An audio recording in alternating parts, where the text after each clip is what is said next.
Quatre militaires révoqués au sein des forces armées de la République démocratique du Congo sur ordonnance du chef de l'État, Félix Antoine Tshisekedi Tshilombo. Est-ce la République démocratique du Congo est maintenant en train d'extirper tous les mal ou tous les maux au sein des forces armées de notre pays, la République démocratique du Congo? Cet appel de l'Union africaine, cet appel des Nations unies pour la RDC et le Rwanda de se mettre autour d'une même table afin de dialoguer pour accorder le violent afin que la paix soit restaurée à l'est de la République démocratique du Congo. On en parle, mesdames et messieurs, fidèles internautes de Congo Live Télévision. Bienvenue dans l'émission Nabino dernière minute.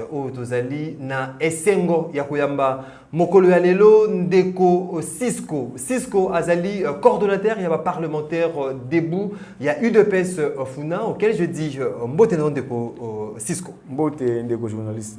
Mboka ezali kotambola bien, to ezali kotambola malam. En tout cas, cette fois-ci, Mboka kotambola bien parce que tout le monde une mobilisation générale. Il y a peuple congolais et puis tout le monde une détermination. Il y a armée congolaise et puis il y a commandant suprême. Il y a armée congolaise, la police nationale congolaise, Félix Tshilombo.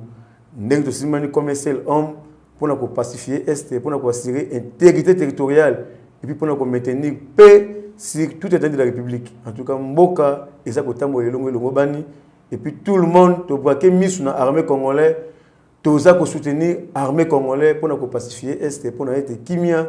Écoute, il y a tous les Congolais. Tellement vous allez que le soutien indéfectible à la population dans l'armée congolaise Nabiso, ils allaient FRDC. Le chef de l'État, Félix Antoine Tshisekedi, sur ordonnance, un journal officiel plutôt, a révoqué 4 hauts gradés et armés par rapport à la nationalité doutée. Est-ce que mon collègue Tokolo a été nettoyage des alliés que ça la manœuvre FARDC, c'est parce que extirper virus au sein de la force armée à Mboka Nabiso? En tout cas, merci de Gopona Mutuna. Moi, quand Zamboka avant avion à AR Nangola et le Baba Kinois aller comme retour autour de AR à Tikela qui n'a après ça qui ordre de la ministre de la Défense. Basa la recensement ou bien identification dans la armée congolaise, qui est congolais, qui n'est pas congolais. Parce que infiltration et quota qui jusqu'au sommet de l'État à travers le régime et la police Kanambe autre bengi Kabila. Tout le monde qui est général Moustapha Mukinza, qui bon konzi base qui tona. Azalaki Rwandais, tout le monde qui ba Bisengema dans la police ba Rwandais, tout le monde qui ba James Kabaré ba Rwandais. Na arrivé à Afdel, ba Rwandais ba kota ki na armée congolaise na ndenge ko sakana te. Tant que na Saint City na dialogue wona ya ko sangana ba rebelle na i police kanambe ba signaki ba corps ya ko so ba rebelle ba intégrer na kati armée congolaise. Et police kanambe ozali ko loba azali i police kanambe ezali vrai nom ya Monsieur Kabila. Yende azwaki ba signé ba corps na Saint City ba zu ba groupe rébellion ba rebelle rwandais. Tutsi Hutu batie bango na kati ya armée congolaise et sika armée comme qui infiltré yango wana yango tovandi pendant 18 ans plus de 28 ans au peuple congolais sopi makila na est makila etangi ba piller minéré congolais kufi lokola soso plus de 10 millions de personnes ba kufi et ça lokola Gambie ba perdre des populations nyonso sika lika Gambie pamba et lokola Brazzaville ou bien Gabon 10 millions de personnes ba kufi na guerre ya est. Pour l'infiltration de la armée nabiso. Et ça plus que même génocide rwandais où ils allaient valoriser. Plus qu'il y a génocide rwandais. Mais le Lomo Konzamboka a étudié tant qu'il a pouvoir, a étudié. Margué Batindika qui mbangu, mais étant que diplomate, a étudié, a tali, a contrôlé, a écolignoso, ni a compris que c'est le moment il y a qu'on laver l'armée congolaise. Ni a fait ça qui ordre dans le ministre de la Défense, baba na identification, paix recensement dans la armée. Il y a un temps où les recensements et l'identification, il faut comprendre qu'il y a plusieurs officiers rwandais dans l'armée congolaise. Tala ici, comme vous avez infiltré. ndio monaki à l'époque ya police kanambe toza ko bunda na mwambo ka mukilo ko la Rwanda non muto atie ba sujet nyonso wana rwandais lelo bazwa ba grade ya ba officier supérieur au sein FARDC pona yo vous allez ko déclarer puis vous allez ko ndima ete ezali ndeko Kabila o atika ndem datie atia bango Congolais nyonso na ba yi politique na ba yi mboka na ba joueur na ba na mikie ba koko ya 3e âge. Bayebi yango bien que c'est Messi Police Kanambe alias Kabila, c'est lui qui est à la base. Il y a infiltration, il y a armée congolaise, il y a armée congolaise plutôt. C'est lui qui est à la base. Ndemo Konzambo quand on a su pouvoir à comprendre les gars na 4 ya ba Rwandais na 4 ya infiltré, na ANR bango, na la police bango, na justice bango, na armée bango, na DGM bango. Ndé bandi ko balaye malembe. Mais faut dire que gratuite vous allez la preuve tangible était palpable était vous allez ko démontrer dans un rapport il y a Human Rights Watch ONG américain zalinga été basi ba misi ba révélation nyonso ça sur bombate na accord cadre il y a Addis Abeba il va qui a très bien que pays mon côté ba ko za la base aérienne il y a force négative mais pourquoi ba Rwanda ba zali base aérienne il y a M23. C'est pour vous dire que l'infiltration de la carte armée congolaise depuis Kala. Kabila a infiltré l'armée congolaise les lotés pendant 18 ans. Tant que nous avons corps le côté à Sun City, nous avons signé un corps, nous avons Ruberwa, nous avons Zaïdi Ngoma, un Rubega, un Rwandais, un RCD. Nous avons un militaire rwandais dans la carte rébellion, nous avons la carte armée congolaise. Puis officier, nous avons tout le monde qui liwa, il y a un déco Mamadundal. Tout le monde qui lui voit, il y a Bambouza Mabi. Parce que tu as besoin d'attaquer un 23, un rebelle rwandais. Si tu as Rwanda, tu as besoin de la tête du Congo, il faut filtrer le Congo jusqu'au sommet de l'État. Moyen, il faut ça ordre. Pour reculer, pour attaquer Rwanda, si tu as Rwanda. Ceux qui m'ont dit que Bambouza Mabi est déterminé à attaquer Rwanda, il va salir tricage pour éliminer le Rwanda. Le homme a signé ordonnance. Tant qu'on a ordre, il va identifier les militaires. Nationalité douteuse na kati armée congolais baye komona natanga bakombo lieutenant colonel Kibibi Mutware un Rwandais na kati ya armée congolaise. Ça fait combien d'années na grade wana mboka na biso? Mais na biso depuis 18 ans depuis régime Kabila. 18 ans, lieutenant colonel. Bango so ba aussi na rébellion tant que na armée malama ko officier supérieur. Pour contrôler, contrôlable. Dans le cadre de mixage, brassage. Dans le cadre de mixage, brassage. La réintégration. La réintégration. Dans le logo Kabila signé qu'il y a DDR. Donc, rebelle, la rébellion, malheureusement, on a armé congolais. Sans formation, donc mixage, brassage. Major Sido Bizimungu, alias America. Bizimungu, alias America. America. Major Aruna Bovik. Major Munande Kitambala. Et puis d'autres révocations attendues. Ils sont nombreux. Donc, 4 wana, ndenge bazui bango, ba révoquer bango. Car mokolo ya lelo ne bayebi ete bazali na nationalité douteuse, c'est-à-dire les informations oyo to ba stratégie o armée azali ko préparer. Donc bango te ba lieutenant colonel baza au parfait ya ba information na ba livre bango pa ba adversaire ya bakuya. Il y a RDC. Effectivement, oui, tout le monde qui est en pleine Bitumba, FARDC, l'armée rwandaise déguisée en M23, tout le monde qui est un colonel. Azumoto, là, je peux ça renseignement militaire, FARDC, adversaire. Madame, on va exécuter parce que plein de gens, ce que adversaire, un militaire rwandais, avec une armée, avant et à Boumayo, ils ont déjà exécuté, ils ont déjà bomaye. Donc, il va se non. Exécuter directement. Après les bagarres, tant qu'on comprend que Azambou Mabé, plan, il faut exécuter.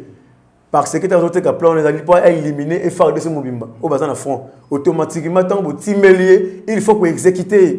C'est pour vous dire que complot,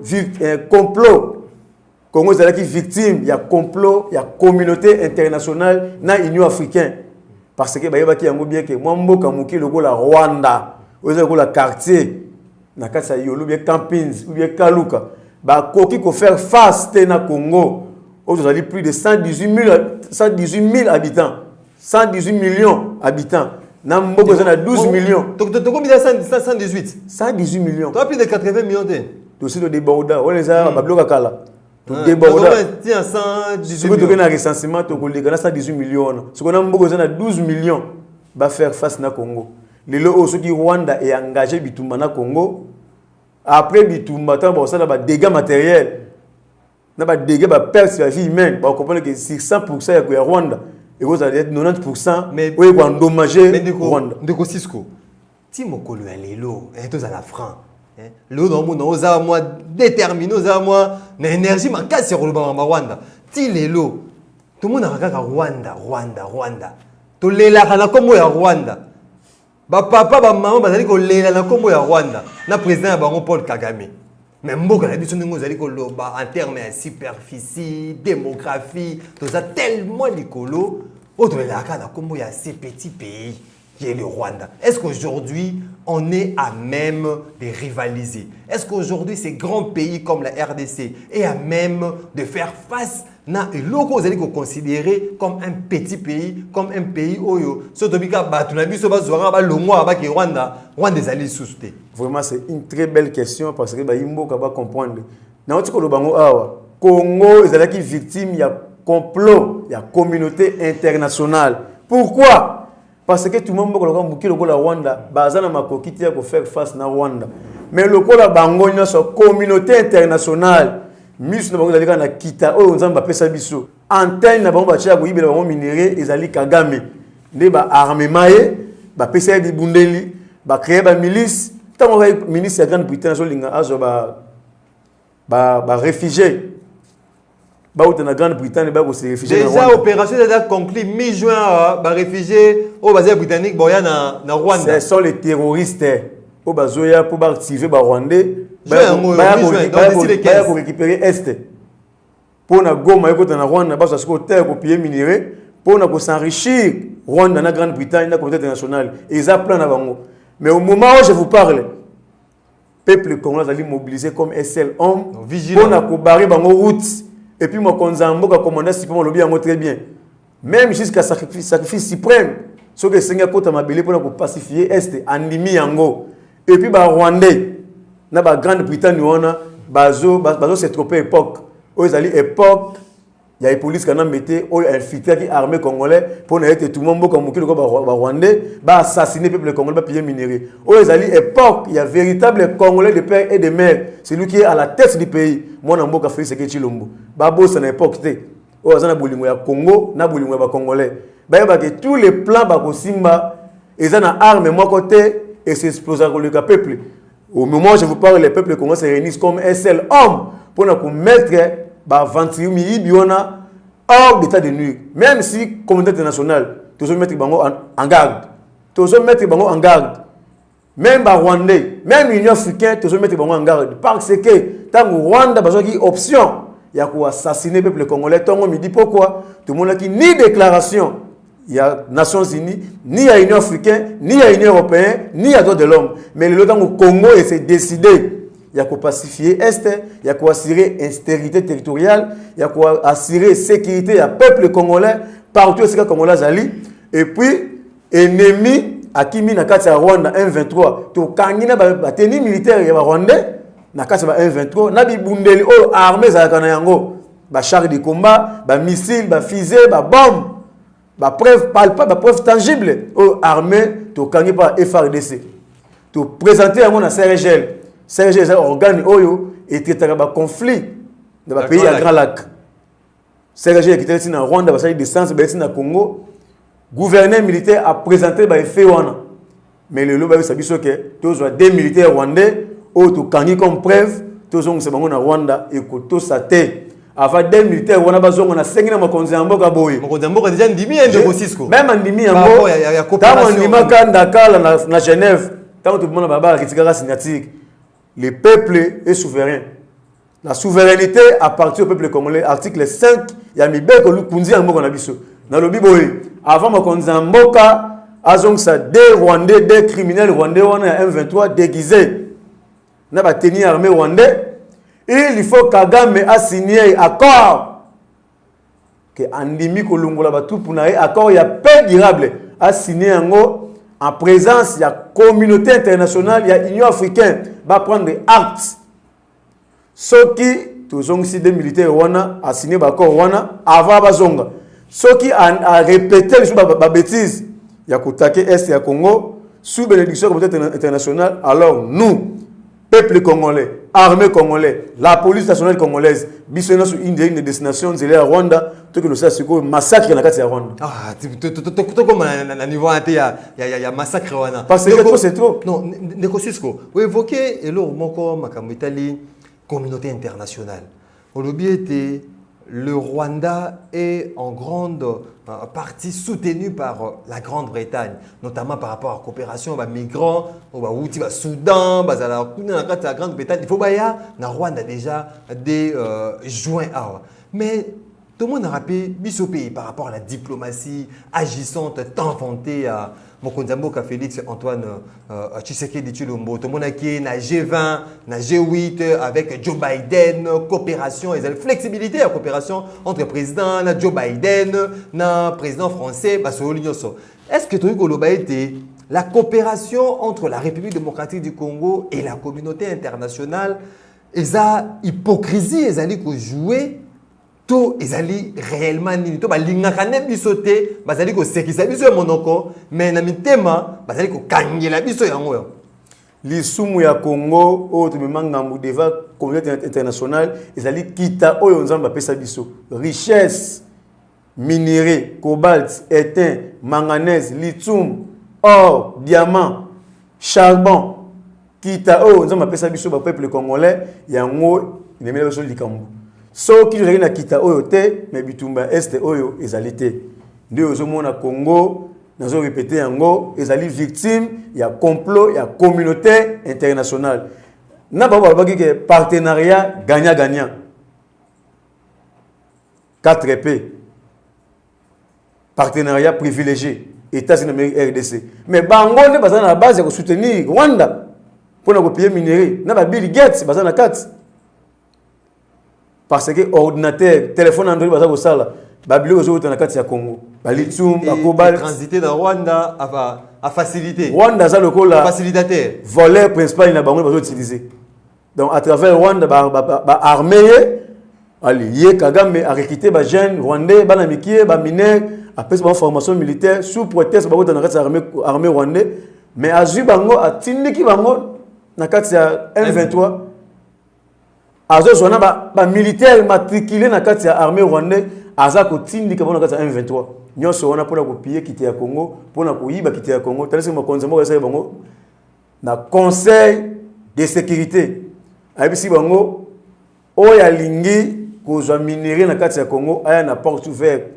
to lingi partenariat gagnant gagnant mais jusqu'à preuve du contraire mutu mon côté azo na porte ouverte tout le monde dans la fenêtre dans la fenêtre dans la fenêtre après ba tali Congo ba sekisi bino monoro diplomatie moko ya hypocrisie donc ba sekisi bino monoko menacé ba aussi na Kagame donc on a beaucoup de c'est ça les occidentaux yango lokola peuple congolais to comprendre biloko wana nyonso comme l'eau claire dans un verre clair yango to se mobiliser comme un seul homme bitu mo ko nzama zo bunda oyo au peuple zo bunda na ba rwandais nous avec nos frères rwandais et c'est rwandais tout ça problème mo côté tout ça na problème né na gouvernement na ba responsable ya l'état rwandais autre bengi Paul Kagame na gouvernement na yi biso ba rwandais na ba congolais biso ba congolais ba rwandais to balanaka comme rwandais ne ko biso ba congolais na ba rwandais to balanaka tout ça na ba camarades baza ba rwandais mais lelo oyo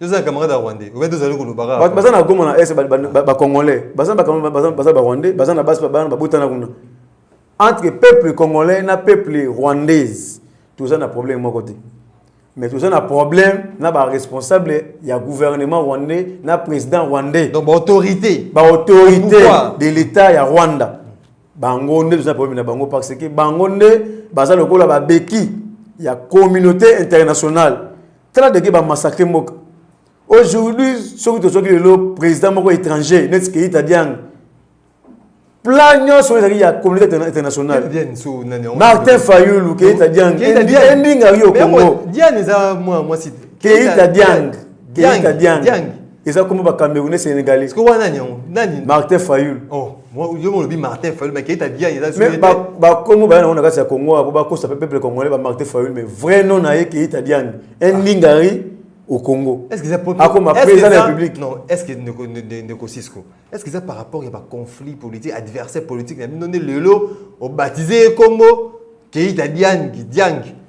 Il y a non tiré du Sénégal. Zali na mwasi na ye ya Camerounais na ye moko bazo comprendre comment na benga zali vrai Congo puis baza étonné te. Ba yebi yango très bien.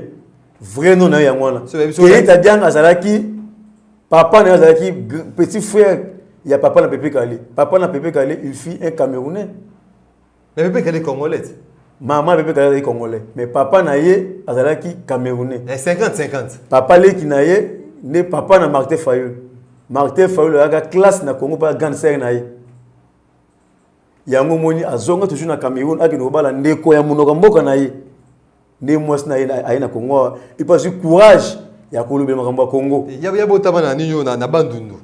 Abotama na bandundu. Martin Fayol aye pas grande sœur na ye, grande sœur ne ba mité na bandundu. Ne akumbiye akaye kotanga na bandundu. Na abotama bandundu te. Abotami na Cameroun. Abotami na Cameroun. C'est un Sénégalais 50%, Camerounais 50%. Ne omoni balinga ki te ba autochtone, ba véritable ba na mboba na test du pays. Balinga ki après Rwandais oyo police kanambe ba imposer biso police kanambe. Mais grâce à la maturité du peuple congolais, oyo Kondo docteur et Tchèque Mulumba a éveillé biso, qu'est-ce que repose en paix. Éveil de la conscience, na éveil patriotique, nous te menons balaba pour les Zamboka Félix Tshisekedi sala retirada.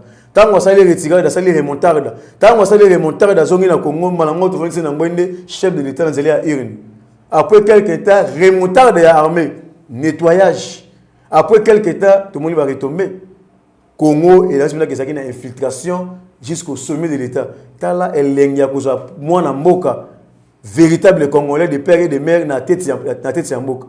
Les événements au phare de Sali, sur une époque à Kabila, Moyoki Constant Lima a Koufi, Moyoki Lubo Yakuna na Nord Kivu na Ituri a Koufi, Kotoki porte-parole gouvernement a Koufi, Koto Yoki Chiko Chitambo a Koufi, hors trahison.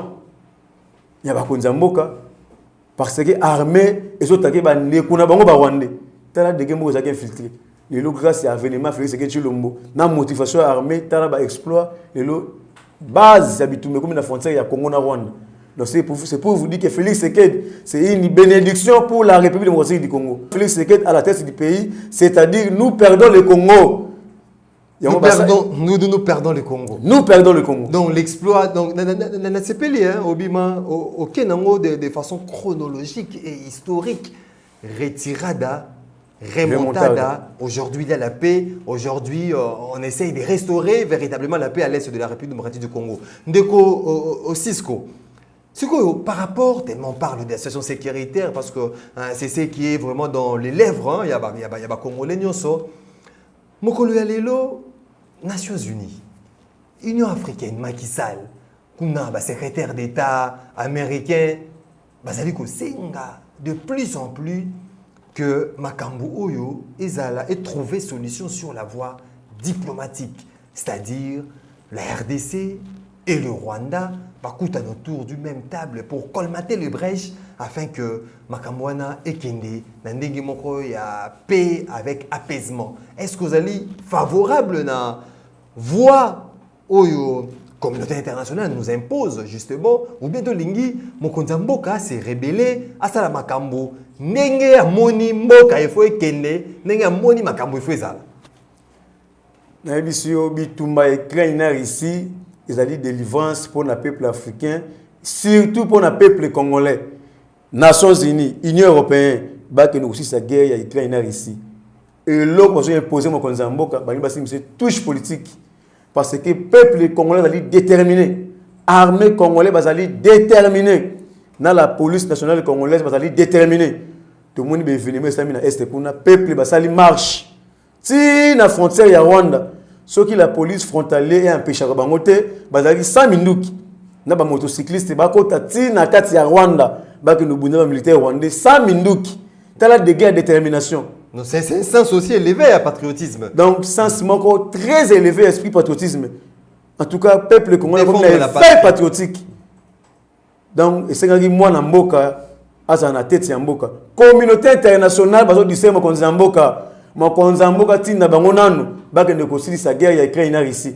Nous sommes déterminés. Ba ngi basili Mokonza mboka touche et puis va décourager l'armée Nabiso. Mais après on a deuxième force. Tant que Rwanda a pillé minéré, a Congolais, tant qu'on midi pourquoi sous bénédiction il y a communauté internationale. Mais pourquoi ONU, Union européenne, ça qui déclaration il y a empêcher Rwanda à Katabilo Rwanda. Tant qu'on infiltrer l'armée congolaise, il y a monté, ça qui complot là bas. Mais pourquoi empêcher qui a monté?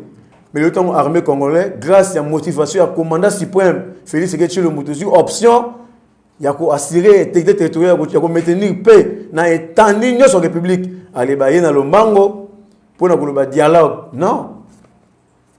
Moi, quand je dis soit la paix totale, soit la guerre totale. Donc, on va nous imposer. Moi, c'est clair. Qu'on a Congolais va se réunir comme SL homme pour mettre tout le monde pour piller minerai, pour faire insécurité dans l'Est hors d'état de nuire. Y compris dans Bango, tu sais que tu na siko na Rwandais, ils ont Rwanda té. Tozo bundana communauté internationale. Même quand on a zali wana azo bundana communauté internationale parce que mboka mukile ko la Rwanda il faut faire face na Congo té. Il faut peuple congolais belo Rwanda parce que to simana comme SL homme to soutenir mon mboka Félix Tshilombo parce que bitumba eza munene, lipamboli eza munene. Na siko lo bango si nous perdons Félix Tshilombo dans ce pays, c'est-à-dire nous perdons le Congo.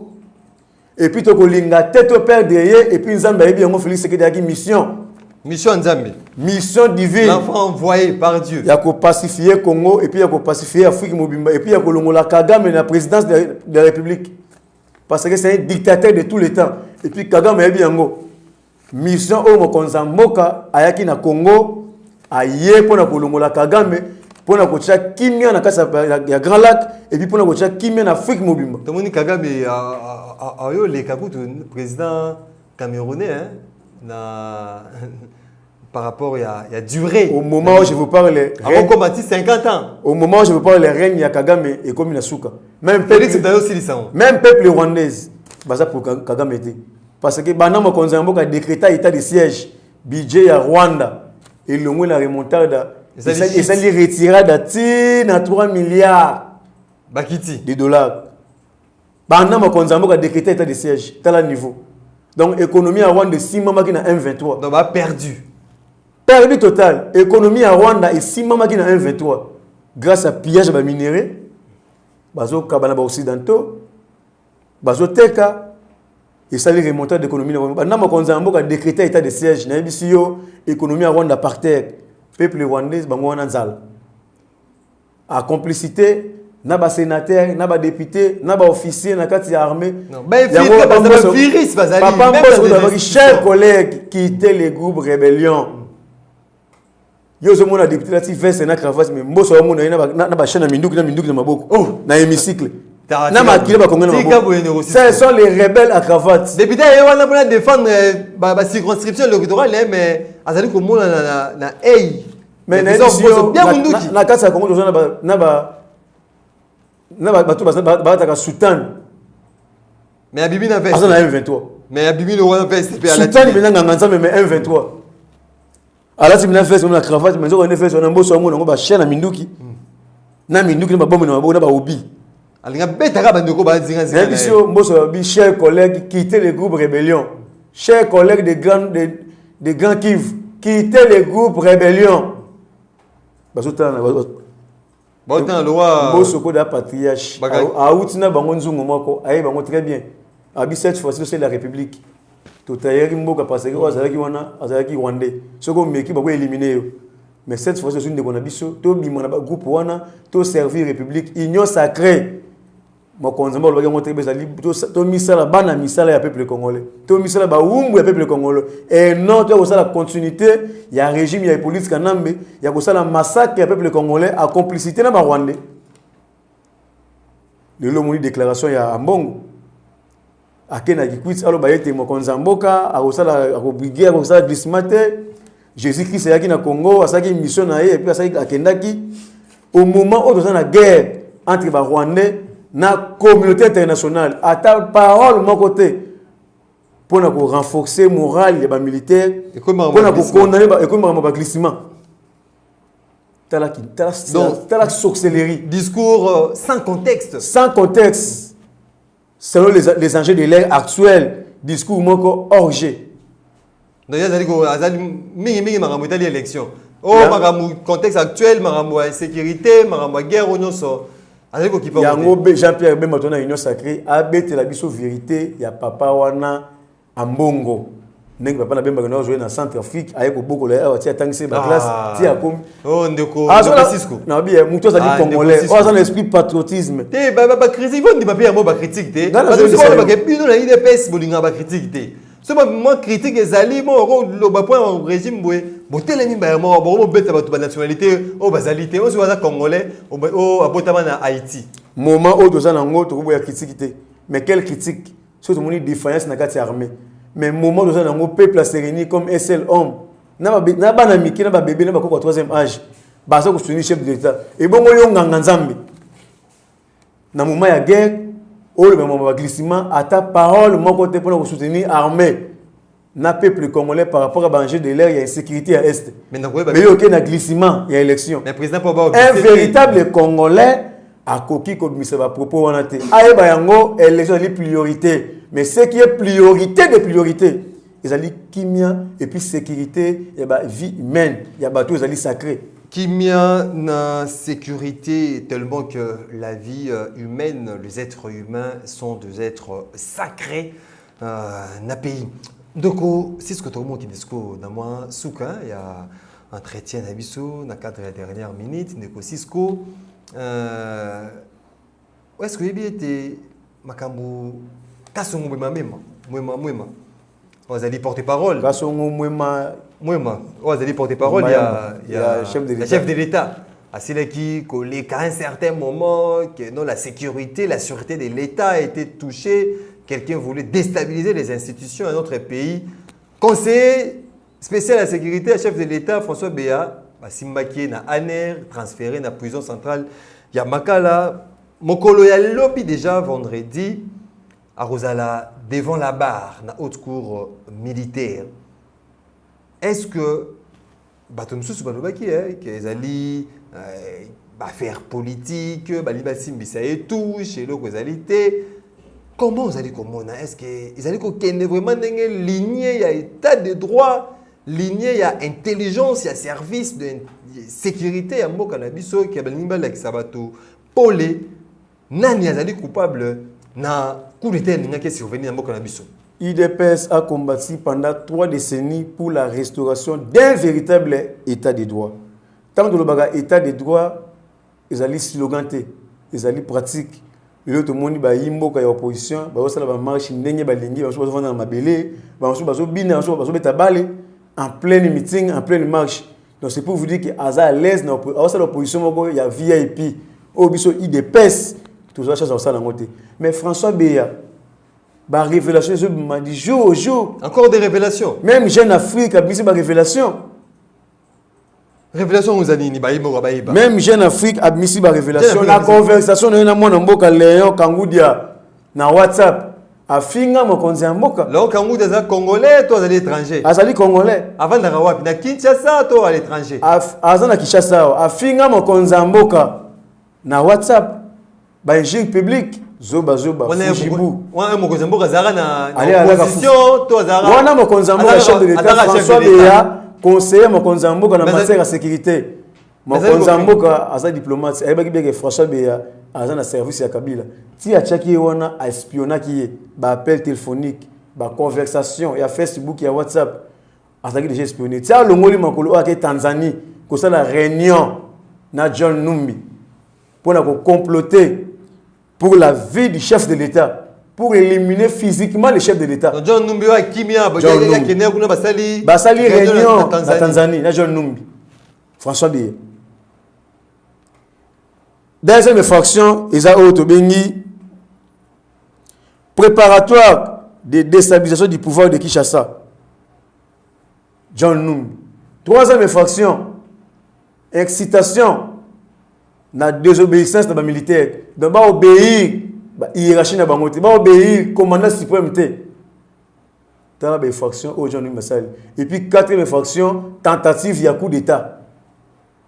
Donc tout était déjà préparé. Tout était déjà préparé. Mais na travail ko c'est comme konzambo na diplomatie chef de l'état bango mo konzambo lokola zo bana bango. Ba bi o da 6 mois to ko bomaye. tozonga la banque na biso mais nzoka ne mokonzi ya mboka na sa ko seka wana c'est un diplomate. Vaut mieux avoir les problèmes avec un politicien tout court simple politicien mais il ne faut pas chercher à avoir les problèmes avec un politicien diplomate comme Félix Tshilombo. Azo seka na yo ayi mabe na yo tenga aliana Kabila ça ni moko parce que avec Kabila c'est malin.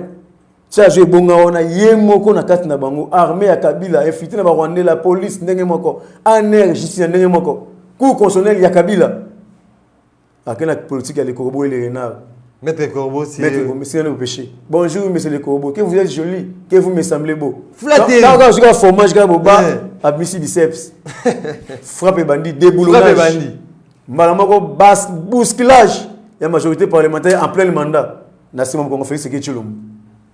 C'est ça un diplomate. Violer la constitution, c'est la bascule, mais ça est salami. Violer la constitution. Et ça, la constitution. Oh, état de droit, état de droit. Violation sur violation. Tant que les députés, les habitants, tous les gens il faut dans un service, il y a peuple congolais. Si moi, la majorité parlementaire, en fait, le programme n'a pas exécuté. L'autre monde réserve d'échange. Vous avez 800 millions d'époque à police Kanambe. Tout le monde époque a fait 3 milliards 500 millions. Et quadruplé. L'autre budget c'est 4 milliards, n'importe quoi, il a mis 11 milliards. Mais en lui ouvre les choses, s'il a fait un mandat, ils ont risqué comme à 20 milliards. S'il a deuxième mandat, ils ont risqué comme à 85 milliards pour mettre sur la campagne. Parce que mobilisation des recettes, où ils ont ça mon régime à Fati, non, c'est c'est pour vous dire que Batouana, François Beya, Kabila, Kagame, ce sont les oiseaux de même plumage. Dans un service, il y a communauté internationale. Au besoin de Congo, baza na tête moi na mboka ozali véritable congolais ne bazo préparer ba imposer biso ozali zambien juif Moïse Katumbi mais au moment où nous bisayo degré peuple congolais azali mobilisé to comprendre que Félix c'est une bénédiction pour le Congo to kondimate un étranger pour remplacer Félix Tshilombo. Et puis élection pour les mauvaises priorités. Mais ce qui est priorité des priorités, ils allaient qui mènent à Est, moi quand j'ambo quand j'ambo ma ponomi, assez à mon budget armé, babunda guerre na Rwanda, pour être sur Rwanda et comme la province de Congo, tout le monde a président de Rwanda na obédience na biso. Donc, Marisi na écrainte, Poutine et Félix. La province de Rwanda. C'est pour assurer la sécurité au niveau est. Tandis que Rwanda est la province, le territoire du Congo. Moi, tout le monde est voisin de donc automatiquement, il faut contrôler. Tout chaque président est obligé de respecter la vision du Congo. Ndeko, Cisco, Baimboka Bazali Kota là. Totalement objectif. Message Yasuka. Pour tout cas, message Yasuka na baimboka bazola na biso na sepelaki na convocation ya mwana mboka Vincent Karega ambassadeur rwandais oyo babengaki na gouvernement congolais vi ministre des affaires étrangères a empêché na conseil de sécurité des Nations Unies aya mama kibongo na ministre premier ministre ministre des Affaires, ministre de l'Environnement et Développement durable, Maman F. Bazaïba. Bilo kwa yebisi ona c'est bon. Mais biso peuple congolais de lobiboé. Akanga bisaka azonga na Rwanda. O pe Kabila tinda kuna na Rwanda. Soka zali Rwandais atika la kuna. Soka zali véritable congolais ba retirer azonga awa. To kata relation bilatérale, relation diplomatique entre Congo, RDC na Rwanda. Parce que relation wana eza ko profiter na biso lelo ko moko tel. François Karega aza mutu, Vincent Karega azali mutu oyo akendaka ba mission oyo Kagame atinda kae auteke na Afrique du Sud. Abomaki oto bengi opposé ya Kagame oto bengi na kombo ya Karegeza. Ba azali mona classe ya Delphin Kaimbi. Ya sali espionnage, Delphin Kaimbi sali renseignement. Tango ai awa to détecter ba plan oyo Delphin Kaimbi sali plan pour éliminer Delphin Kaimbi pour effacer ba trace. Donc ce pouvant dire c'est un terroriste à commettre bormo awa et paralyser mboka. Donc automatiquement na étape de commune yango il faut qu'on retire mutuana ko zongi sa na mboka na bango.